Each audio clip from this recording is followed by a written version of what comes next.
In the dark waters of the Amazon rainforest, a deadly predator is born. This is the first moment in a years-long struggle for survival. Of the 30 brothers and sisters, maybe only 3 will survive.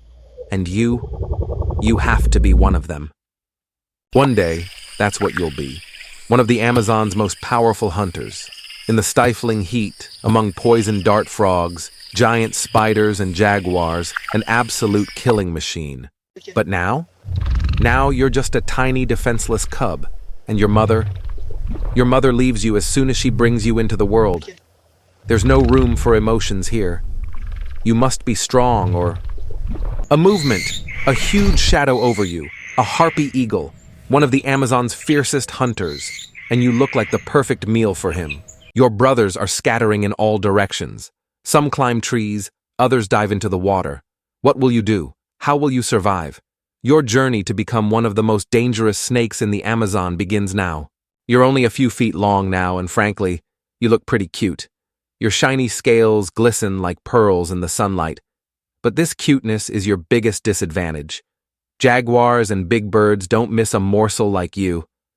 Fortunately, nature has given you some gifts. First, your ability to disappear in the water. You blend into the brown, murky current, almost invisible. It almost sounds fun, but frolicking in the water makes you hungry. Gliding underwater is as natural to you as breathing. You can stay underwater for long periods of time, which gives you a great advantage when hunting. Even your still developing senses are sharp enough to detect the slightest movement in the water. You see a small fish, the perfect target. You freeze, the current carries you towards it, closer and closer. Your jaw closes with shocking speed, and your first catch is yours. A small victory, perhaps, but a victory nonetheless. One of many that will be the first. Every day you learn a new lesson. Which fish are slower? Which shorelines hold more bait? At what angle the sun shines, you can see better under the water.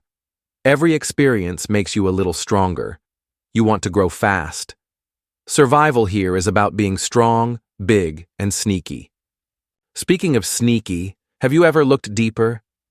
Look at the patterns on your scales, a perfect mix of green and brown tones.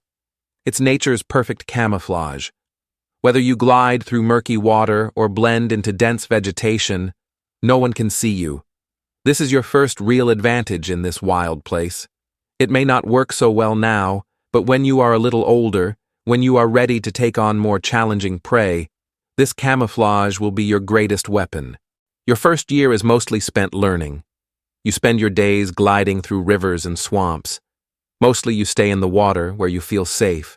With your eyes and nostrils just above the surface, you wait quietly until a careless snack comes close. Each day you grow a little bigger. Now you can go after bigger prey. Resting just below the surface, you spot a tasty target. A small rodent getting too close to the water. You wait patiently. Your heart beats slow and steady. Your prey comes a little closer, right up to the shore, and then you strike with lightning speed. Your folds wrap around your prey, squeezing, squeezing, squeezing. Tighter and tighter. That's it. Dinner's ready. Now you're in your teens and things start to get interesting. Your 2 years are up and you're almost 10 feet tall. You're bigger, faster, and stronger. Your prey has grown too. Small frogs and fish are no longer enough. Now you have your eye on bigger targets, like capybaras. Yes, the world's biggest rodents are now on your menu. Your first capybara hunt is an unforgettable experience. A young individual separated from the herd, the perfect target. Your attack is swift and precise, but the prey is more powerful than you think. It drags you along the river, struggling, foaming the muddy waters. But you don't let go. Every time it bends, you squeeze a little tighter. Finally, you win the fight. This hunt gives you both strength and experience. Don't get cocky, though. You're still not the greatest hunter. There are jaguars, caimans, and other anacondas who would be happy to see you as prey. Last week, a jaguar almost caught you. If you hadn't been near the water, this story could have ended here. Every dangerous encounter teaches you a new lesson. You see a young caiman sunbathing on the surface of the water. He's not very big, probably young like you. It's a risky move, but you think for a moment. This could be a turning point for you. Why not?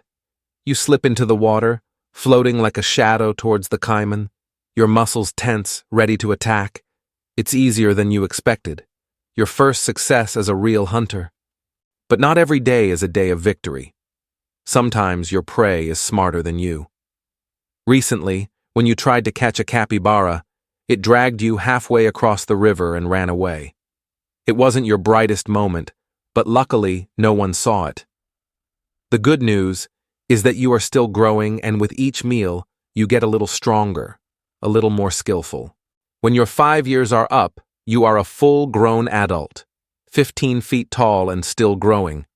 You now command respect, or at least a healthy fear, from most creatures in the area. Gone are the days of small snacks, deer, wild boars, and even the occasional caiman that crosses your path, all prey for you. The forest is getting crowded, and you need your own territory. Now a new era begins, mating time. It's no longer just about survival. It's about passing on your genes. You smell a potential mate nearby. You follow the trail through thick forest and dense swamp. And there she is. The female is bigger than you, a magnificent sight. The courtship dance begins. It's a slow, sinuous dance that lasts for hours. You move in a spiral around each other. It's one of nature's oldest rituals. As the years pass, your body begins to bear the scars of the years. You're 15 now. You're still strong, there's no doubt about that, but you're not as fast as you used to be. The youthful energy that fueled every hunt is slowly fading. You have to be more strategic now. You have to plan each move more carefully. One day, as you follow a young deer grazing by the water's edge, you sense something is different. Your muscles are ready to tense, but just as you are about to strike, something goes wrong. The deer spots you at the last moment and runs away. This failure teaches you something. You are no longer the same. But deep in the Amazon, the knowledge of an old Anacondan is priceless. You know the areas that can be dangerous for young hunters. You know the hunting routes of jaguars by heart. You may no longer be the fastest hunter, but you are certainly the wisest. One night, the waters are unusually still. The moonlight illuminates the surface of the river like a silver mirror. As you glide beneath the water towards the surface, you suddenly notice movement. It's a jaguar. But you're not worried, because this time you are not the prey. Behind the jaguar, in the shadows, a young and powerful anaconda approaches silently. This snake. Yes, this is one of your cubs. One of the cubs you released years ago, now one of the Amazon's most dangerous predators. You watch with pride. Your blood, your instincts, your experience. It all lives in this young hunter. And maybe, who knows, maybe right now, in another corner of the Amazon, you have another cub. Maybe he's writing his own legend. Maybe one day, in another YouTube video, we'll see her story too. In reality, most anacondas don't die in battle. They just become very slow and very tired. Hunting becomes increasingly difficult. One day you miss your last kill, and you realize that your time has come. Deep in the Amazon, in a familiar waterway, you dive underwater for the last time. As the current carries you away, you think of the legacy you have left behind. Dozens of cubs, hundreds of prey, thousands of adventures. This is the ancient cycle of the Amazon: birth, life, death, and rebirth. You are just a small part of this endless story, but what a marvelous part.